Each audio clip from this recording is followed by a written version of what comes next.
Well, folks, done deal. The law to ban TikTok that was drafted in secret by a small group of lawmakers and tied to Israel and Ukraine aid has been unanimously upheld by our SCOTUS for our own good. You know, to protect us from harm.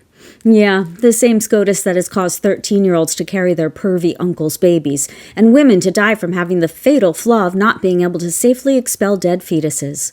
The same SCOTUS that decided to alter the Constitution just for kicks, in order to deem the president a king who, for the first time in history, is above the law. They upheld the TikTok ban because they were concerned about content manipulation.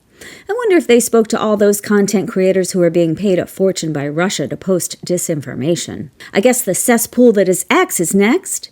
I mean, Elon Doughboy Musk gave a masterclass in content manipulation as he laid the groundwork to buy Orangina the presidency.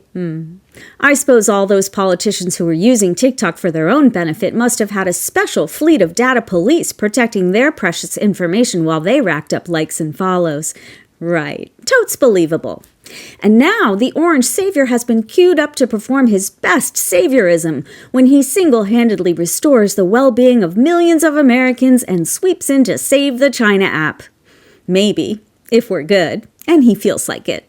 Thanks, Dems. Great strategic play. Don't spike the political football too hard or a few of you might break your hips. Here's the thing, folks.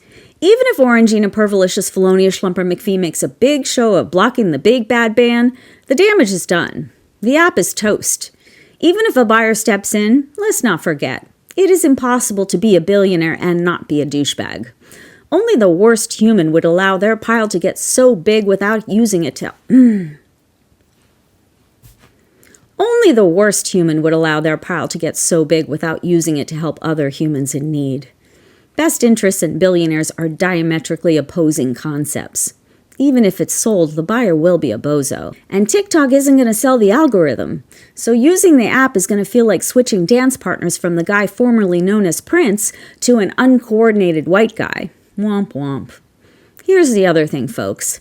TikTok wasn't really free speech. It was more like free speech light. The only speech that got heard on TikTok had to get past the overlords, and boy did they get it wrong a lot of the time. I had violations for ridiculously innocuous content. The appeal process is a joke. Shadow banning is real. You don't go from having tens of thousands of views to never cracking 500 for weeks without Big Brother doing the muzzling. Also, TikTok was always biased toward the MAGA snowflakes because cheaters always cheat. They're so pathetic they frequently got together and mass-reported liberal content, and TikTok has no vehicle for differentiating users acting like wussy wieners from users who genuinely care about safety, so squeaky wheels were often effective, and liberal content often got squashed. Liberal creators don't do things like that because they're not babies and losers and sad sacks, so MAGA voices got heard more.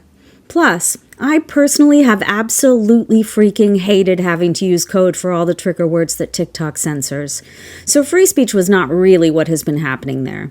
It's been more like free within certain parameters as long as MAGA babies don't get their feelings hurt and sick their baby brethren on you. Okay. Now look, I hate this decision.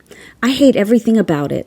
I don't recognize my country. I don't like being gaslit.